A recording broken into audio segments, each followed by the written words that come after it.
So many of you here have so many different stories, so many different journeys, and so many different diagnoses, yet the similarities often seem to outweigh those differences once the stories are shared. Danielle, or Smoxy, as she was known here, was just 20 years old when she was diagnosed with stage 4 glioblastoma, brain cancer. Just finishing up her first year at Ball State University, just getting her feet wet as she was beginning to find her independence.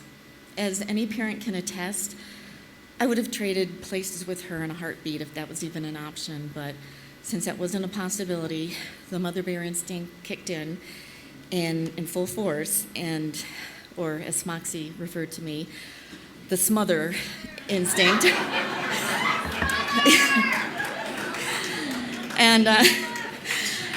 But now, not ever having had cancer, I can only give you my side of this story. I tried desperately to understand and sympathize, but I'll never know or understand the depths of emotion Smoxy or any other cancer veteran has ever gone through or continues to go through. During her college freshman year, Danielle began suffering unexplained pain, vomiting, migraines, culminating with a grand mal seizure. An MRI of the brain showed a 2.7 centimeter tumor. We were in disbelief, and immediately she was admitted to the hospital. Smoxy had always been a private person, and she shared very carefully. Those 5 days in the hospital before the surgery, I would sit by her bed and I would try to talk. I would try to fix those out-of-control feelings I knew she must be having. But she was so strong, even then, and I know she didn't feel it, but I was amazed at her strength in the hospital, her determination, and her concern for others, even then. Her oncologist wouldn't operate. Yeah, I don't know what you said out there, but her oncologist wouldn't operate until the swelling in her brain had subsided. Lots of steroids, lots of oxycodone, lots of Dilaudid. And she always did like to joke she took more drugs than Keith Richards. But that was the first of 3 craniotomies. None of them got any easier, and they kept getting longer, with the third one being 12 hours. But I do believe the first was the scariest, all those unknowns. There's an image from that day that's forever ingrained in my mind. I held her hand as she was being transported to the operating room. And when the nurses rolled Danielle into the elevator, she turned around and she reached for me from her gurney. Her eyes were full of panic and her hands reaching out, and she was helpless and broken. As a mama, we're supposed to protect and fix the hurts their babies have. And this was a hurt I couldn't protect. And this was something I couldn't even begin to fix. I believe I may probably have had that same look of panic as my daughter did. 3.5 hours later, Danielle's surgeon came out finally and took Don, Christopher, and myself into a private room, and I knew that wasn't a good sign. Time seemed irrelevant as the doctor told us the news that no parent ever wants to hear: stage 4 brain cancer. All the specialists told us the same thing, but one conversation that's burned in my memory is with Smoxy's radiologist, Dr. Pugh. Now, a little side story. Even back then, Smoxy liked her nicknames. Timmy the Tumor, the hot tech guy was her husband, a doctor she wasn't so fond of was Dr. Dropshit. You get it. But, well, Dr. Pugh was a straight-talking, tell-it-like-it-is kind of doctor, and really he's the kind of doctor you want on your side. But at the time, he wasn't telling Danielle what she wanted to hear, so she gave him the nickname of Dr. Doom and Gloom. When I asked Dr. Doom and Gloom her prognosis, he simply told us to take her home and make memories, make the most of our time together. But how do you do that? How do you cram a lifetime of hopes and dreams into 18 months to 2 years? The prognosis that this sentence offered. Well, I'll tell you, Smoxy showed everybody. She didn't sit around, she chose to live. She chose not to give in to what was expected. Smoxy did not just sit around and wait. She got her chemo schedule. She started her radiation. She started her physical therapy for the entire summer, all without complaining. Well, not too much anyway. And so the pattern was set. Ever since that June, I saw Danielle set goals for herself, probably not even realizing she was doing it. This was how she managed to keep some control of something that she had no control over, and it gave her strength.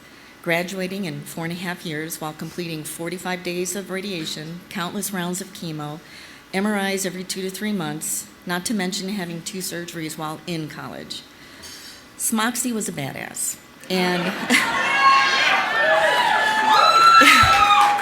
And this is a tone she set for living. The label that was forced on her, cancer patient, was hard to adjust to and accept as a 20-year-old. There were people who stayed and people who just couldn't handle it, and she had to keep figuring out who those keepers were. And sometimes were surprised by those who dropped off the radar. She did get discouraged, and I know it wasn't easy. But then one day, back in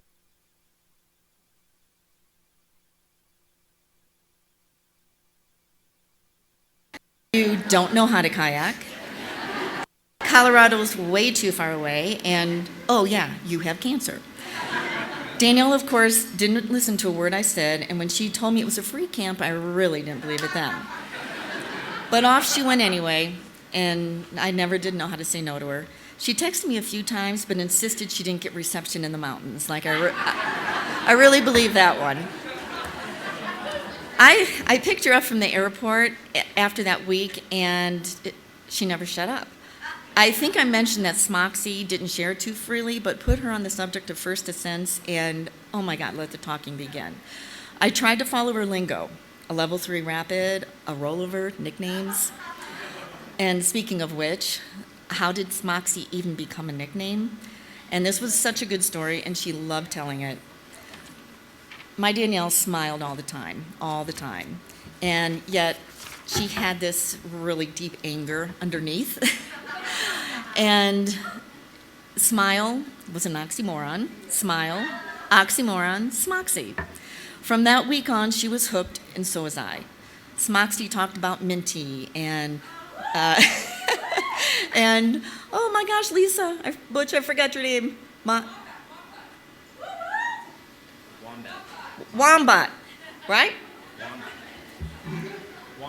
Wombat. Okay, sorry. I didn't write it down. I thought I could remember, but sorry, this old brain. And I would try to follow her along, but those nicknames lost me. And didn't stop her, though, and my heart just soared. Her outlook, her family, her world transformed into this network of amazing, amazing individuals, from campers to directors to staff, people who were living in her world, living her story. The isolation of being in her 20s with cancer didn't feel so oppressive anymore. Now, don't get me wrong, there were still hurdles. There were still moments, still trying to figure out how to live life with this new normal, but now she was part of something bigger. A support system that was there to help navigate through the uncharted territory of cancer. Smoxy reached out to her FD family as they reached out to her. And they held each other up through those times when no one else got it. Quite a bit of cancer bashing and all the crap that goes with it, all with a sense of humor and just being the total badasses that they are. A good example, when an MRI came back with not so good results, Danielle went through a little bit of a rough patch, a little bit of a slump. Smother overreacted as usual, and I had the brilliant idea of Facebooking her FD friends, asking for smiles. The response was what was needed and overwhelming. Cards, emails, text, especially embellished Kane from First Wave, that lifted her up even though she wouldn't admit it to me, and she would never admit that she needed any help. Of course, when she found out what I did, she didn't let me forget for a long time my meddling ways, but oh well. First Ascents, even those who had never met Smoxy, continued to be there in so many forms. When Smoxy had to skip her second FD kayak camp for a craniotomy, Lisa Butch sent a picture of all the campers with the Smoxy written on the tape on their helmets. It made her day. That's what this organization does for each other. Lifts them up in their darkest moments, in their scariest moments, and makes sure they don't forget what a badass they are. From conquering the rapids to scaling a rock wall to getting out on those waves, cancer has nothing on these people. This wonderful organization, people who didn't look at the disease, people who looked at the person, people who had given Smoxy so much, I wanted to be a part of that. I wanted to be one of those who gave strength and hope. Smoxy totally supported me. She encouraged me even. She wanted me to have a nickname like High Maintenance or Curlers. But I ended up with Mama Pearl. So my smile plus my teeth. And we both have a nickname related to our smile, which we both thought was kind of cool. So off I went to be a camp mom in Vail. My first camp was with Scooter, Limbo, Wildflower, Uncle Pete, and even the infamous Daryl. And of course, I had to send a picture to Smoxy. She was so jealous, and I was so hooked. After her third brain surgery, Danielle began to have seizures. After 5 years, without having to worry about those, different concerns arose. This started a course of many, many different types of chemos, from oral to IV. Then one day overnight, in fact, it seemed that she had lost strength and quite a bit of mobility.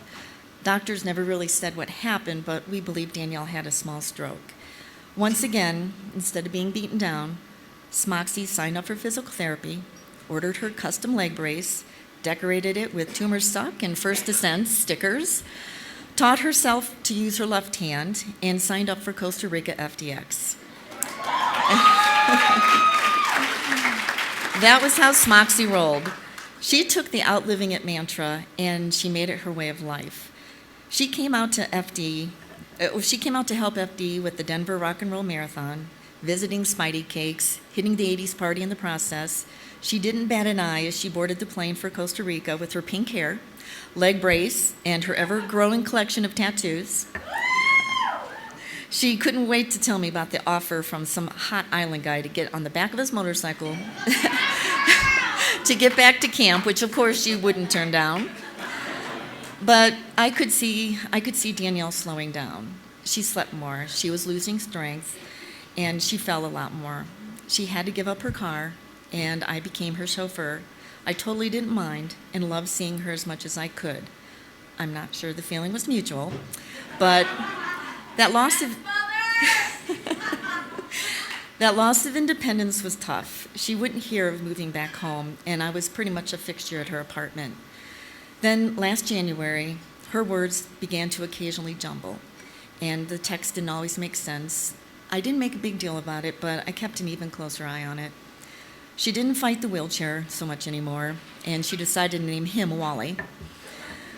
For the FD ball last year, Smoxy had a fabulous custom-made hat, had her hair freshly pinked, and was so stoked to be back in Colorado. And I know I'm prejudiced, but I think she radiated last year. That hat with its lime green plumes looked stunning on her. She insisted on keeping Wally in the trunk. But I shouldn't have worried. She had her entourage always there to lend an arm. Quite a good-looking group of men, by the way. By then, her voice, her sarcastic, witty, beautiful voice, was mostly silent. Not one person acted like anything was different.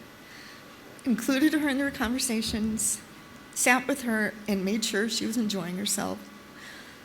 That love and respect will stay with me forever.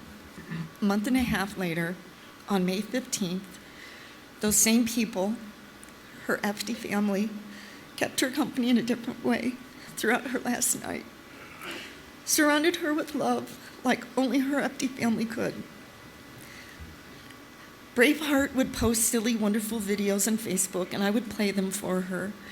Spidey Cakes and Poto and Knuckles and so many more would send texts, and I would read them to her. I know she heard all of your voices. Smoxy took that 2-year prognosis and turned it into 7, and gave